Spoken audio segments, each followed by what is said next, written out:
UP की महाभारत में PM Modi आज करेंगे चुनावी शंखनाद। चुनाव की तारीखों के ऐलान के बाद पहली बार फिजिकल रैली को बिजनौर में संबोधित करेंगे प्रधानमंत्री मोदी। सुबह 11:30 बजे बिजनौर में जनसभा को संबोधित करेंगे प्रधानमंत्री मोदी। सुबह 10:30 बजे सफदरजंग एयरपोर्ट से रवाना होंगे प्रधानमंत्री। बिजनौर के वर्धमान डिग्री कॉलेज में करेंगे जनसभा। बिजनौर में पीएम मोदी के साथ सीएम योगी रहेंगे मौजूद। बीजेपी के बड़े नेता भी होंगे रैली में शामिल। 1000 लोगों के साथ होगी रैली।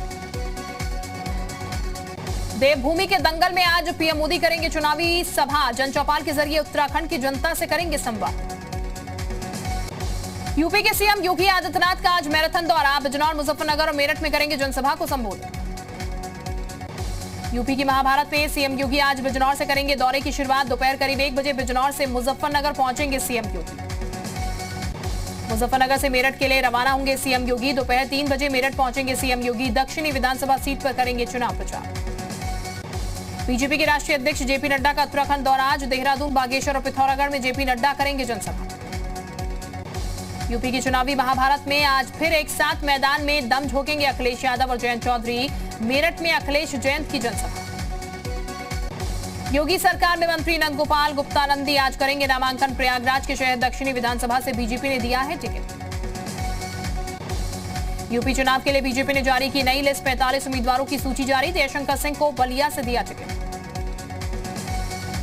बाराबंकी से रामकुमारी मौर्य, अमेठी से संजय सिंह तो गाजीपुर से संगीता बलवंत बिंद को बीजेपी ने बनाया अपना उम्मीदवार। मनीष जायसवाल को पडरौना से टिकट। वाराणसी उत्तरी से रविंद्र जायसवाल, शिवपुर में अनिल राजभर को बीजेपी ने बनाया उम्मीदवार। बलिया के बैरिया विधानसभा सीट से बीजेपी ने काटा सुरेंद्र सिंह का टिकट। सुरेंद्र सिंह ने किया निर्दलीय चुनाव लड़ने का ऐलान। वाराणसी के सभी विधानसभा सीटों पर बीजेपी ने उतारे उम्मीदवार। पिंडरा से अवधेश सिंह, वाराणसी उत्तर से रविंद्र जायसवाल, दक्षिण से नीलकंठ तिवारी, शिवपुर से अनिल राजभर, कैंट से सौरभ श्रीवास्तव का टिकट। यूपी चुनाव में ममता बनर्जी की एंट्री। 8 फरवरी को ममता बनर्जी अखिलेश यादव के साथ करेंगी वर्चुअल रैली। आज शाम लखनऊ पहुंचेंगे पश्चिम बंगाल के सीएम ममता बनर्जी। 8 फरवरी को सपा दफ्तर जाएंगी ममता बनर्जी। वर्चुअल रैली के बाद बंगाल लौट जाएंगी सीएम ममता। बीजेपी ने नहीं जारी किया यूपी चुनाव के लिए घोषणा पत्र। दिग्गज गायिका लता मंगेशकर के निधन के बाद स्थगित किया गया संकल्प पत्र का कार्यक्रम। एआईएमआईएम चीफ असदुद्दीन ओवैसी ने की कार पर हमले के मामले में जवाब देंगे गृह मंत्री अमित शाह। लोकसभा में बयान देंगे अमित शाह। आज से यूपी में खोले गए स्कूल कॉलेज। खोले गए क्लास 9 से लेकर डिग्री कॉलेज तक। कोरोना गाइडलाइन के पालन के साथ खुले स्कूल कॉलेज। यूपी चुनाव के लिए बीजेपी कल जारी करेगी घोषणा पत्र। प्रदेश मुख्यालय में संकल्प पत्र जारी करेगी बीजेपी। कार्यक्रम में अमित शाह, धर्मेंद्र प्रधान, सीएम योगी समेत कई बड़े नेता रहेंगे मौजूद। 6 फरवरी को बीजेपी जारी करने वाली थी यूपी चुनाव के लिए घोषणा पत्र। भारत रत्न लता मंगेशकर के निधन के बाद स्थगित किया गया था कार्यक्रम। घोषणा पत्र जारी करने के मौके पर मौजूद रहेंगे केंद्रीय गृह मंत्री Amit Shah, CM Yogi, deputy CM Dinesh Sharma, UP चुनाव प्रभारी धर्मेंद्र प्रधान, केंद्रीय मंत्री अनुराग ठाकुर भी होंगे शामिल। यूपी चुनाव के लिए बीजेपी के संकल्प पत्र में किसानों और युवाओं पर रहेगा फोकस। स्वावलंबन और राष्ट्रवाद के मुद्दे पर केंद्रित रह सकता है संकल्प पत्र। यूपी चुनाव के लिए बीजेपी के संकल्प पत्र में महिला सुरक्षा पर हो सकते हैं बड़े वादे। संकल्प पत्र में बिजली बिल की राहत की बात कर सकती है बीजेपी। सपा ने मुफ्त बिजली का किया है वादा। यूपी बीजेपी ने ट्विटर पर जारी किया वीडियो। लिखा, भर्ती माफियाओं पर नकेल कसती सरकार।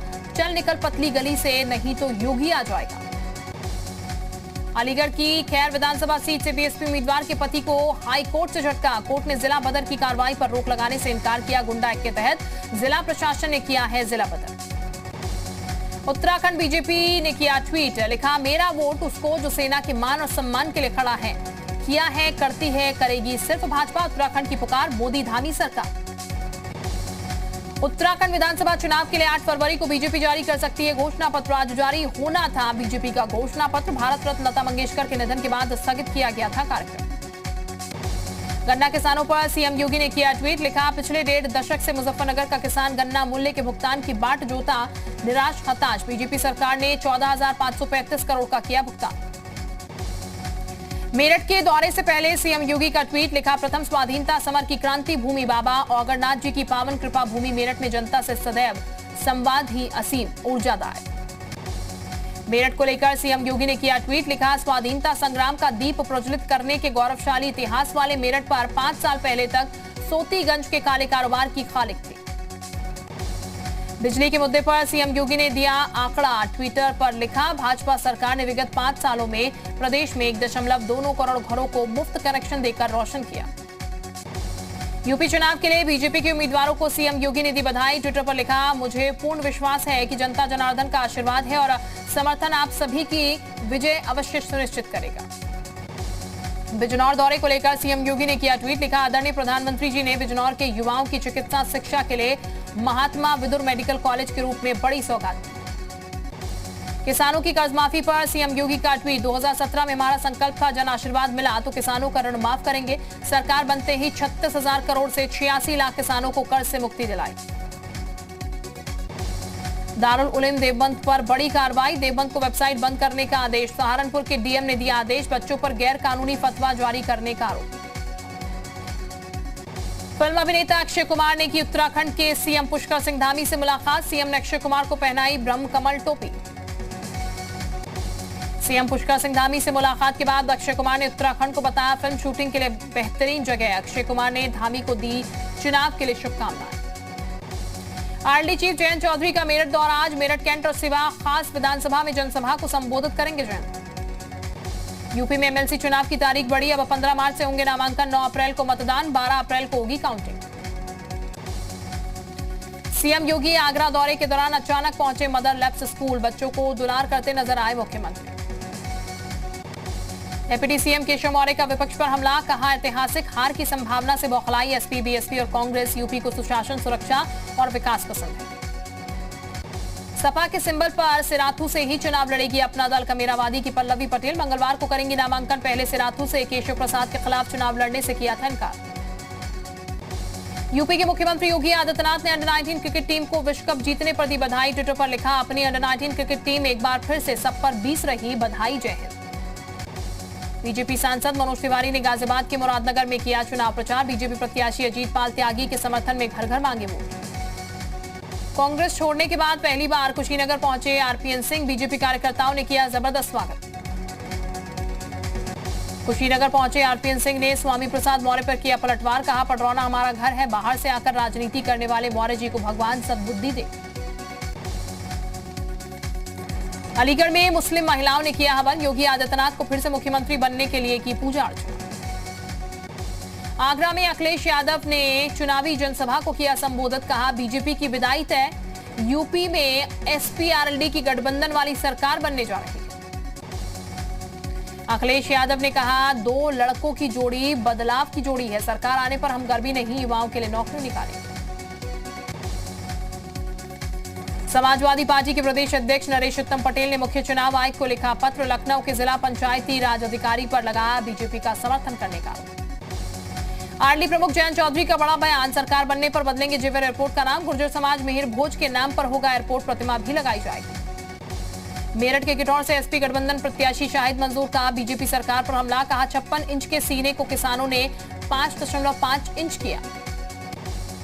भोजपुरी गायिका नेहा सिंह राठौर ने यूपी चुनाव के लिए जारी किया एक और सॉन्ग, यूपी में काबा के जरिए बीजेपी सरकार पर बोला हमला। गाजियाबाद में कांग्रेस नेता दीपेंद्र हुड्डा ने किया डोर टू डोर प्रचार, कांग्रेस प्रत्याशी के लोगों से मांगे वोट। बदायूं में चुनावी सभा में शामिल नहीं हुए ओवैसी, लोगों के सवाल पर बाबू सिंह कुशवाहा ने कहा, हमले से डरे नहीं ओवैसी, किसी जरूरी काम की वजह से जनसभा में नहीं आ सके। मेरठ में राकेश टिकैत ने बीजेपी पर बोला हमला, कहा, बीजेपी को हिंदुत्व का सर्टिफिकेट देने का अधिकार नहीं, मुसलमान और जिन्ना के मुद्दे पर चुनावी मैच नहीं खेलने देंगे। अपना दल उम्मीदवार हैदर अली के काफिले का वाहन सीज, वाहन से जब्त की गई प्रचार सामग्री, बिना अनुमति के चुनाव प्रचार में प्रयोग किया जा रहा था वाहन। यूपी में पहले चरण के लिए मुरादाबाद में बुजुर्गों ने डाले वोट, दिव्यांग और बुजुर्गों के घरों पर वोट डालने के लिए पहुंची मोबाइल पोलिंग पार्टी। पहले और दूसरे चरण का मतदान कराने के लिए उन्नाव से फोर्स रवाना, मुजफ्फरनगर और सहारनपुर में तैनात किए जाएंगे उन्नाव के पुलिसकर्मी। यूपी के संबल में अपराधियों के खिलाफ पुलिस का एक्शन, गैंगस्टर एक्ट समेत आधा दर्जन संगीन मामलों में आरोपी का मकान जब्त, गौ तस्कर जितेन के खिलाफ हुई कार्रवाई। मनीष गुप्ता हत्याकांड में 6 पुलिसकर्मियों की न्यायिक हिरासत बढ़ाई गई, 14 फरवरी तक बढ़ाई गई न्यायिक हिरासत। इलाहाबाद हाई कोर्ट की लखनऊ बेंच में हुई सुनवाई। बहराइच के जिला पंचायत सदस्य देवेंद्र प्रताप उर्फ गब्बर सिंह को एसटीएफ ने किया गिरफ्तार। साथ ही 25,000 के नामी अपराधी पर भी कसा तंज। लखनऊ में हुई गिरफ्तारी। टीईटी परीक्षा में नकल कराने के मामले में कई स्कूलों के प्रबंधक और अध्यापक गिरफ्तार। संबंधित स्कूलों की रद्द की जाएगी मान्यता। ग्रेटर नोएडा के सूरजपुर में पुलिस और बदमाशों के बीच मुठभेड़। 4 बदमाशों के साथ मुठभेड़। 2 बदमाशों को लगी गोली। 2 मौके से फरार। ठेका लूटकर फरार थे अपराधी। अलीगढ़ के प्रमुख सराफा कारोबारी पर आयकर विभाग की छापेमारी से शहर के कारोबारियों में हड़कंप। कौशाम्बी पुलिस ने आर्मी कैंटीन के क्लर्क की पत्नी की गुमशुदगी का किया पर्दाफाश। पति ने हत्या के बाद दर्ज कराई थी गुमशुदगी। पुलिस ने बरामद किया शव। फर्रुखाबाद में किशोर की हत्या कर बोरे में भरकर फेंका गया शव। पिता ने जमीन के विवाद में हत्या का आरोप लगाया। पुलिस ने आरोपियों को किया गिरफ्तार। शामली पुलिस ने महिला की हत्या का किया खुलासा। प्रेम प्रसंग में रोड़ा बनने पर बेटी ने कराई थी हत्या। आरोपी बेटी समेत 4 आरोपी गिरफ्तार। हरदोई में पुलिस ने अवैध शराब कारोबारियों के खिलाफ चलाया अभियान। 5,000 लीटर कच्ची शराब बरामद की। 107 लोगों को किया गया गिरफ्तार। 1 लाख लीटर लहन नष्ट कराया गया। शाहजहांपुर पुलिस ने एसओजी ने अवैध शराब तस्करी का किया पर्दाफाश। 2 कार से बरामद की लाखों की शराब। 4 अभियुक्तों को किया गिरफ्तार। कैराना पुलिस ने अवैध शराब फैक्ट्री की छापेमारी। करीब 20 लाख रुपए की शराब बरामद। 1 अभियुक्त को पुलिस ने किया गिरफ्तार। बदायूं में भी पुलिस ने चलाया अवैध शराब के खिलाफ अभियान। 1500 लीटर शराब बरामद की गई। 11,000 किलो लहन नष्ट कराया गया। 3 अभियुक्तों को किया गया गिरफ्तार। गाजीपुर पुलिस ने गैस एजेंसी लूट की वारदात का किया खुलासा। मैनेजर ने रची थी लूट की साजिश। कहानी आरोपी मैनेजर भेजा गया जेल। सेंट्रो कार चोरी करने वाले गिरोह का पर्दाफाश। 50 से ज्यादा कार चोरी करने वाले गिरोह का सरगना समेत 2 गिरफ्तार। चोरी करके फर्जी कागज के जरिए बेच देता था कार।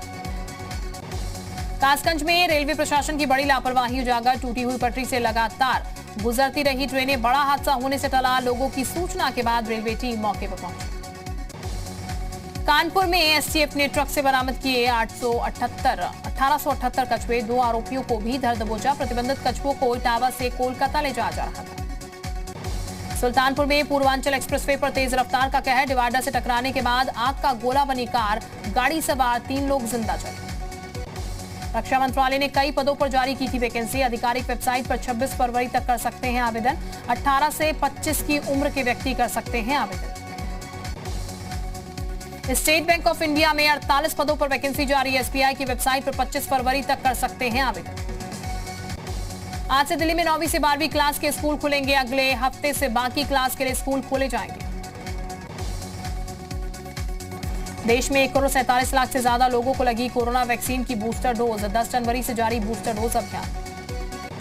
कोरोना के खिलाफ लड़ाई में भारत ने रचा नया कीर्तिमान। 169 करोड़ से ज्यादा लगाई गई वैक्सीन की डोज। केंद्रीय स्वास्थ्य मंत्रालय ने दी जानकारी। कोरोना के खिलाफ देश को मिली एक और वैक्सीन। डीसीजीआई ने सिंगल डोज वाली स्पुतनिक लाइट वैक्सीन को दी इमरजेंसी इस्तेमाल की मंजूरी। भारत ने जीता 1000वां वनडे मैच। वेस्टइंडीज को 6 विकेट से हराकर सीरीज पर 1-0 की बढ़त बनाई। कश्मीर में एलओसी के पास 14 किलो हेरोइन बरामद। लगभग 35 करोड़ है बरामद हेरोइन की कीमत। एसएसबी ने गश्ती के दौरान पकड़ी नशे की कीमत। आज संसद में बोलेंगे प्रधानमंत्री नरेंद्र मोदी। राष्ट्रपति के अभिभाषण के धन्यवाद प्रस्ताव पर देंगे जवाब। शाम 6 बजे लोकसभा में होगा पीएम का भाषण। जम्मू कश्मीर में घुसपैठ की साजिश नाकाम। सांबा सेक्टर में बीएसएफ ने मार गिराए 3 पाकिस्तानी घुसपैठिए। बरामद की 36 किलोग्राम ड्रग्स। कर्नाटक हिजाब विवाद के बीच राज्य सरकार का नया ऐलान। सभी शैक्षणिक संस्थानों में यूनिफॉर्म का नियम ही हो लागू। शिमला में जोरदार बर्फबारी जारी। चारों ओर दिखी बर्फ की सफेद चादर। बर्फबारी का सैलानी उठा रहे हैं जमकर लोग। शिमला में भारी बर्फबारी से कई जगह सड़कें और पगडंडियां हुई बंद। जेसीबी लगाकर बर्फ हटाने का काम तेजी से जारी। पाकिस्तान के सिंध प्रांत में धार्मिक चरमपंथियों ने हिंदू मंदिर पर हमला बोला। देवी देवताओं की मूर्तियों को किया खंडित। नकदी और सोने चांदी के जेवरात लूटे। बीजिंग विंटर ओलंपिक कवर कर रहे रिपोर्टर के साथ चीनी सुरक्षा कर्मियों ने की बदसलूकी। लाइव ब्रॉडकास्ट में रिपोर्टर को घसीटा। पोलैंड पहुंची अमेरिकी सेना की बख्तरबंद गाड़ियां। अमेरिका के स्टेट सेक्रेटरी ने पोलैंड के रक्षा मंत्री से की मुलाकात। कनाडा में पिछले 8 दिन से ट्रक ड्राइवर का विरोध प्रदर्शन जारी। अनिवार्य कोरोना वैक्सीन के विरोध में सैकड़ों ट्रक ड्राइवर विरोध में टोरंटो पहुंचे। डेनमार्क का फेमस लाइट फेस्टिवल शुरू हो चुका है। कोरोना नियमों के बीच 27 फरवरी तक जारी रहेगा फेस्टिवल।